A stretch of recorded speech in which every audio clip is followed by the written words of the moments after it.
Қайырлы күн, құрметті студенттер. Номер 13-ші дәріс, яғни темір жол көлігіне арналған мұнай өнімдерін төгу, құю құрылғылары мен эстакадаларына тоқтала кетеміз. Жалпы бұл жерде мұнай логистикасының инженерлік шешімдеріне тоқтала кетеміз. Бастапқы нүкте, яғни бұл жерде біздер цистернадан мұнайды алу механизмінен бастаймыз. Бұл жерде жоғарғы төгу, яғни резервтік әдіс, яғни бұл жерде төменгі құрылғыда ақаулық туындаған жағдайда ғана қолданылады. Яғни процесс цистернаның жоғарғы мойыны арқылы жүзеге асырылады.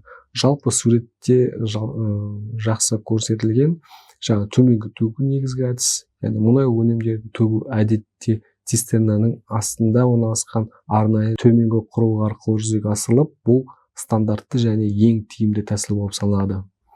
Бірінші жалпы этабына тоқтала кетсек, яғни ашық өздігінен ағатын төгу жүйесі. Жалпы біріншісі төменгі құрылғы, бұл өнім цистернадан шығады. Екінші жылжымалы, яғни лодки дейміз, бұл мұнай бағыттаушы ашық лодке құйылады. Орталық астау дейміз, ЖЛП, яғни науалардан жиналған мұнай ортақ каналға түседі. Нөлдік резервуар, яғни құбыр арқылы жер астында қабылдау қоймасына жиналады. Жалпы назар аудара кететін жайт, бұл әдіс тек булану төмен мұнай өнімдеріне арналған, себебі ашық жүйе булану шығындарын әкеледі. Жалпы инфрақұрылымдық оңтайландыру, яғни рельсаралық төгу, бұл жерде концепция ашық төгу схемасының жеке түрі, яғни бұл жерде орталық астау тікелей төгіледі, цистерналардан астында орналасады. Яғни ескі жүйе болып саналады біріншісі. Ал қазіргі шешім, бұл инженерлік артықшылықтарына тоқтала кетсек, тасымалданатын жылжымалы науалардың қажеттілігі толық жойылады. Процесс жылдамырақ және ықшамды болып өтеді. Жаңа жүйе қалай? Яғни рельсаралық орталық астау интеграцияланған жүйе болып саналады. Жалпы суретте ескі және жаңа түрлері көрсетілген. Екінші этап, бұл жабық өздігінен ағатын төгу жүйесі. Яғни бұл негізгі шешім. Ашық жүйелердің басты кемшілігі бұл мұнайды ластануы қаупі, бұл мәселені жабық жүйе толық шешеді.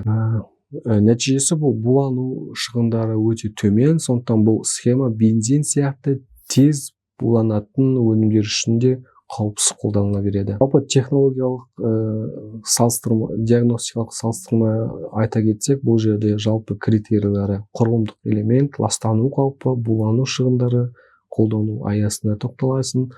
Бұл ашық құрылымдық элемент, ашық жүйе, яғни жылжымалы науалар, астаулар дейміз, яғни жабық жүйе қалай жүзеге асады, жалпы кестеде көрсетілген. Макро деңгейге өту, яғни маршруттық қабылдау және эстакадалар, яғни мұнай өнімдерінің үлкен көлемін маршруттық, яғни қабылдау және жеңілдету үшін жеке құрылғылар емес, тұтас эстакадалар кешені қолданылады.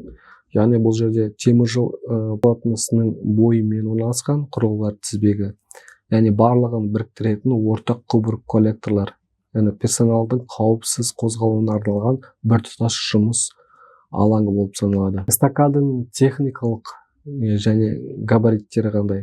Жалпы құрылысы қалай? Яғни бұл материал жағынан тек жанбайтын материалдардан тұрғызылады. Яғни қандай қадамдар жүргіземіз? Төгу, құю құрылғыларының арақашықтығы 4-6 метр.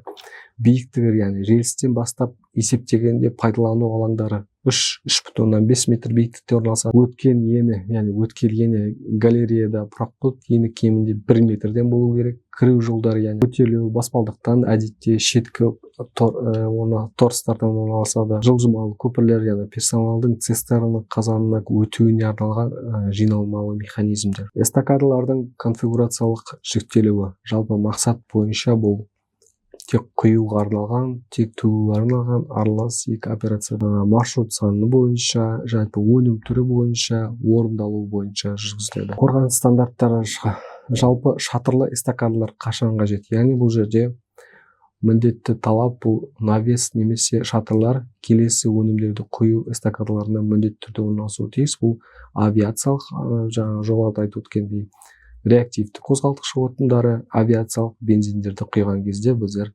міндетті түрде шатырлы, яғни жабық эстакадаларды қолданамыз. Ал екіншісі бұл ерекше жағдай, егер эстакада атмосферлік жауын-шашын мен шаңның цистернаға түсуін толықтай болдырмайтын жоғары дәлдіктегі құю құрылғыларымен жабдықталса, ол шатырды орнатуға рұқсат етіледі. Бұл жабық жүйелердің тиімділігі де тағы да дәлелдейді.